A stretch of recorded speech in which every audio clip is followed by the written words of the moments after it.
Yes, in today's video, we are going to continue the series of lessons from Mahatma Gandhi. In the last video that I did on this lessons from Mahatma Gandhi, part one, I talked about the number one uh, thing that Mahatma Gandhi identified as something that can destroy any human society. And we said it is wealth without work. The number two that I'm going to talk about today that Mahatma Gandhi treated or mentioned, I'm not going to follow them in any particular order. So the number two that I'm going to mention today, Mahatma Gandhi mentioned, is politics without principle.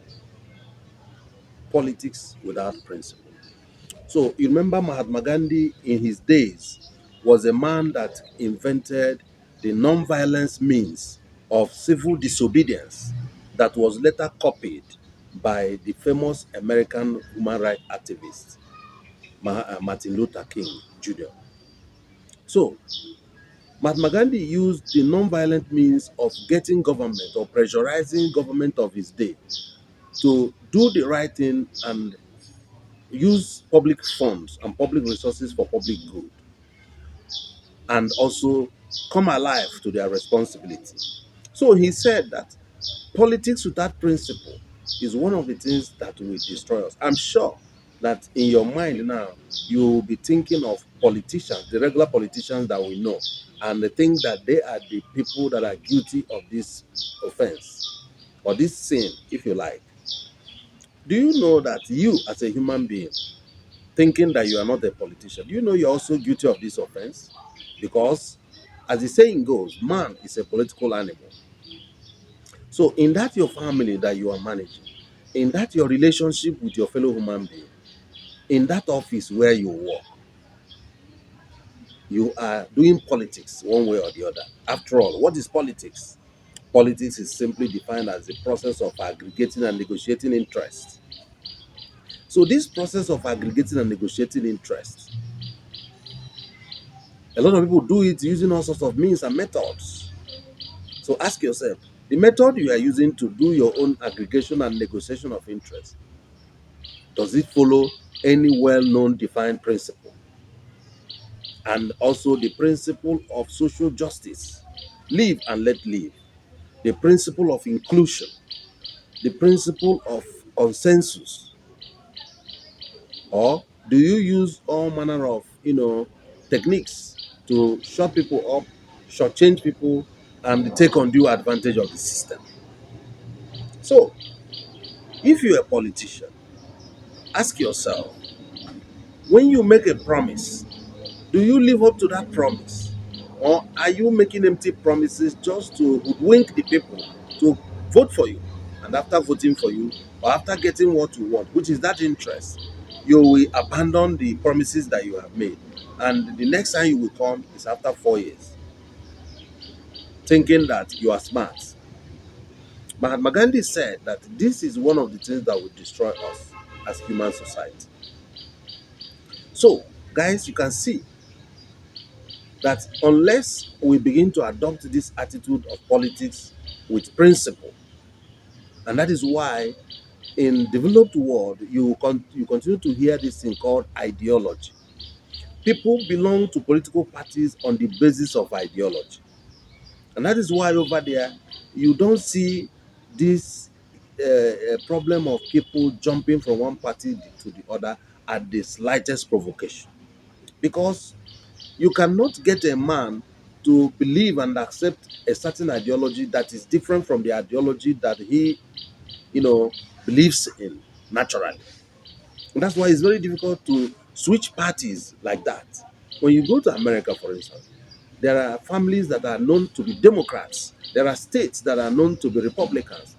They are not Republicans or Democrats because of any material benefit, but on the basis of ideology.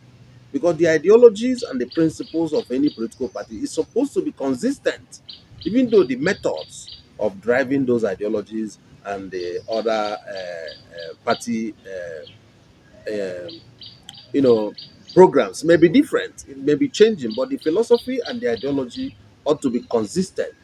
because that is what they will be known for. That is their own their own identity. So, guys, this is very important, and I think I should share it, or I thought I should share it with us, so that we begin to know this thing that was predicted several years ago, almost a century ago, is still as relevant as it was yesterday. And it will continue to be relevant because it is based on the natural principle of human behavior and the organized society. So begin to think about the effects and the power of principle and the principled life in our society, in your corner, how it can affect all that we do and how it can affect the entire society. So that's why when you see a democratic aspirant, you know, talking to people, campaigning for votes, you can easily predict, what the person can do or what the person is capable of doing. Why? Because of the underlying party ideology. Because every member of that political party believes and shares almost the same ideology. The same with Republicans. They don't hide what they believe in. So this is what is lacking in underdeveloped and developing society. And I think that is why we are having problem in our politics and in our political, systems, because of lack of ideology. People are desperate to win election because the principles of upholding the ideology may affect their election. Because if majority don't believe in what you believe in, you may not get the votes under democracy. That's why people jump ships from one party to the other. So a typical example of principle in a polity that actually moved me to tears was the case of former British Prime Minister David Cameron. David Cameron resigned because he believed that UK should remain as part of European Union. That was his ideology. That was his belief. That was what he thought, because he believed that it will favor UK to remain in the European Union. But when referendum was conducted, majority of UK citizens said otherwise. They said no, we want to protect our country. We don't want to lose our identity as a nation. Therefore, UK should not join European Union. And what happened? David Cameron said, look, I cannot sit here and so pretend over something I don't believe in. Therefore, I have to resign. And he left. So you can see that is an approximation of the ideology or the politics with principle. So will that ever happen in Africa? Or will that ever happen in other developing and underdeveloped economies? We are yet to see. And your guess is as good as mine. So wherever you find yourself, in your family, are you a school prefect? Are you a president of a union? Are you a chairman of a meeting? Are you, in your family, wherever?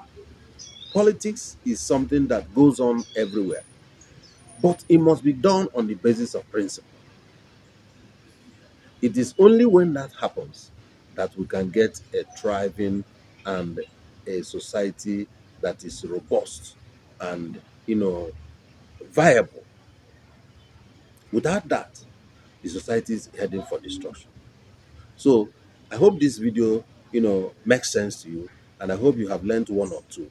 Please help others to learn from this video. Share this video, subscribe to my YouTube channel at Ubuntu TV, and follow me on my Facebook page, also at Ubuntu TV. Thank you, and watch out for my next series.